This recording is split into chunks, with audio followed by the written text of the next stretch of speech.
Hi, welcome back to my channel, Journey After 60. Have you ever wondered why certain people seem drawn to you in a way that feels almost magnetic, like they can't help themselves? We're quick to think it's about charm, looks, or personality, but the truth runs far deeper. In fact, what they respond to is not who you appear to be, but what you awaken in their inner world. The ideas of projection, the Anima, and the Animus reveal why love often feels so mysterious, so irresistible, and why two people can be pulled together against all logic. So in today's video, we'll uncover the two hidden reasons someone truly falls in love with you. These reasons go far beyond age, beauty, or status. They reach into the architecture of the human soul. And once you understand them, every relationship in your life, past or present, begins to make sense.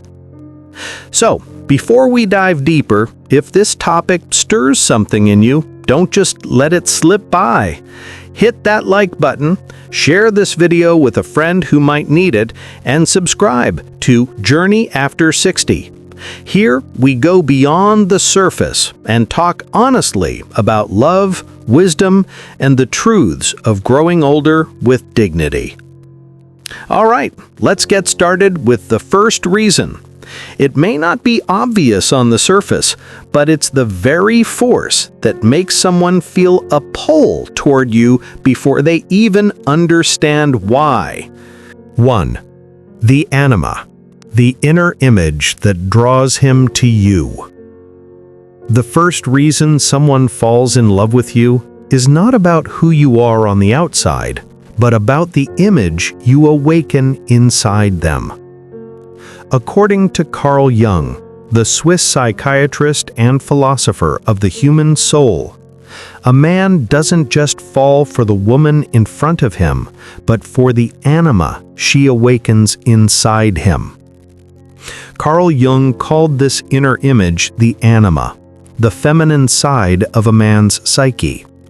Whether he admits it or not, every man carries within him a vision of womanhood shaped by childhood, culture, and the stories he has lived. When he meets a woman who mirrors even a fragment of that inner picture, he feels a pull that is almost impossible to explain. For a man over 60, this can mean seeing in you the gentleness he longed for in his mother, but never fully received, or the quiet strength he once admired in a partner long gone. That resonance is not about your hairstyle, your laugh, or the way you cook, though he may point to those things. It's about something deeper. You reflect back a hidden piece of his soul that he has been searching for all along. But this truth carries weight for women too. When a man projects his anima on you, he is not seeing all of you. He is seeing through the filter of his inner world. Sometimes this projection feels flattering, even intoxicating. He looks at me as though I'm the answer to everything. Other times it feels suffocating, because no real woman can live up to the perfection a man unconsciously seeks. But for those of us after 60, this pattern can be both a gift and a trap. A gift because the anima pull explains why love can strike so suddenly, even late in life. A trap because if the projection isn't recognized, disappointment soon follows when reality fails to match the dream. So what can you do with this knowledge? The first step is awareness. To understand that when someone is magnetically drawn to you, part of what they love is what you awaken in them. The second step is to gently invite reality into the relationship. This means allowing room for flaws, differences, and the fullness of who you are, not just the reflection of who they hope you'll be. Because real love isn't about being someone's fantasy. It's about two people learning to see each other as they truly are, beyond the mirror of projection. And once you see this clearly, you can handle the attraction with wisdom instead of confusion. But the anima is only one side of the story.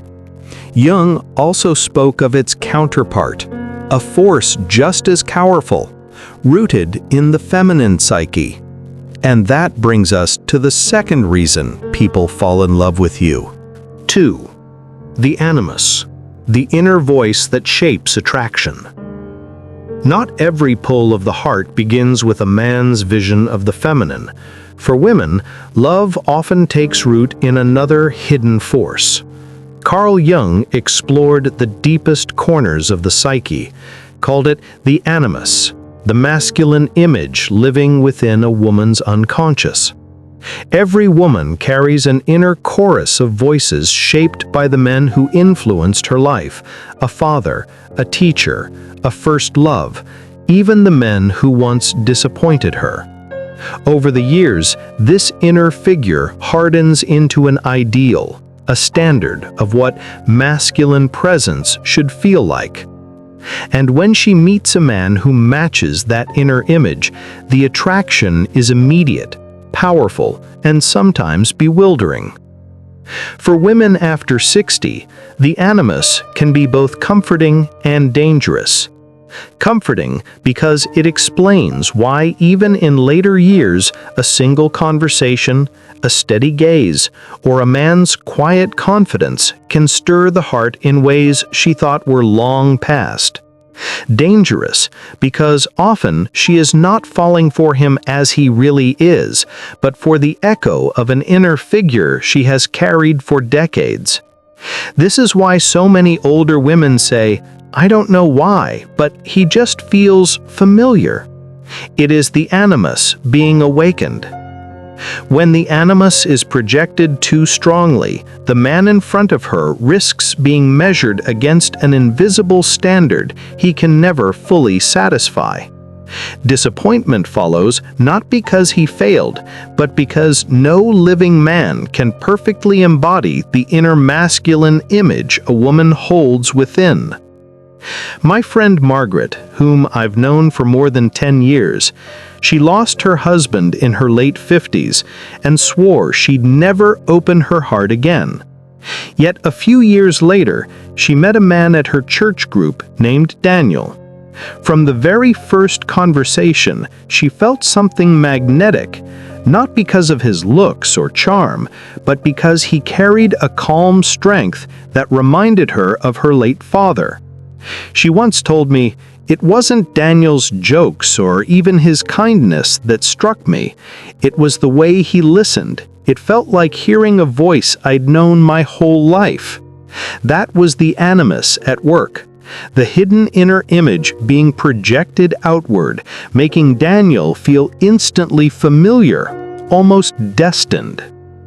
So what can be done? The first step is recognition. To pause and ask, am I drawn to this man for who he truly is, or because he matches something I've carried inside me all along?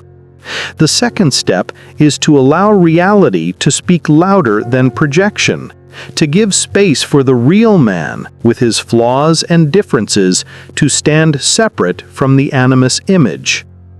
When women and men alike recognize these inner forces, anima and animus, love stops being a blind pull and becomes something wiser, steadier, more authentic. Because in the end, real love isn't about finding the perfect reflection of our inner world. It's about seeing and being seen as we are, beyond the shadows and mirrors of the psyche. And that is the second profound reason people fall in love with you. So, we've walked through the two profound reasons people fall in love with you. The anima that a man projects onto a woman, and the animus that a woman projects onto a man. These are not surface attractions. They are echoes from deep inside the human psyche. Understanding them doesn't take the mystery out of love, but it does give us the wisdom to handle love with clearer eyes. From my own years and from countless conversations with friends after 60, I've learned this. Projection may start the spark, but only honesty, patience, and the courage to see each other as we truly are can keep that spark alive. It's tempting to fall for the image someone reflects back to us, but lasting love begins when we dare to see beyond the mirror. Carl Jung once said, "The meeting of two personalities is like the contact of two chemical substances. If there is any reaction, both are transformed." And isn't that the real gift of love after 60? Not to lose ourselves in another's reflection, but to be transformed together in truth. If today's message spoke to you, don't just let it fade away. Like this video, subscribe to Journey After 60, and share it with someone who might need a gentle reminder about the deeper truths of love. And most of all, I'd love to hear your story in the comments. Have you ever felt that strange, magnetic pull toward someone as if you'd known them all your life? Thanks for watching my video till now, and see you next time.